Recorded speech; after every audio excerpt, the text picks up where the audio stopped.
Que é isso? Economia pra fazer um bike check.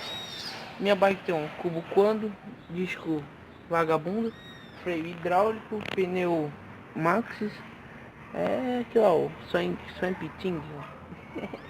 Suspensão GSD Blazing, paralama, né? Mesa Mônaco, caixa de direção Neco, guidão Hub Pub, freio hidráulico, não sei o modelo, sei que é esse aqui. Manual para Eleven, o quadro FRX H1, a braçadeira também da Quando, canote Aguan, esse banco eu não sei, é um vagabundo. Pé de vela, a serra, sei lá, alguma coisa assim. Central Shimano, guia Pro Wheel, pedal daqueles vagabundos também. Usar VMAX, cubo Quando, outro disco vagabundo, cassete Shimano, câmbio TZ, corrente também Shimano. Acho que é só isso. Pneu traseiro Max. De Minion DHF.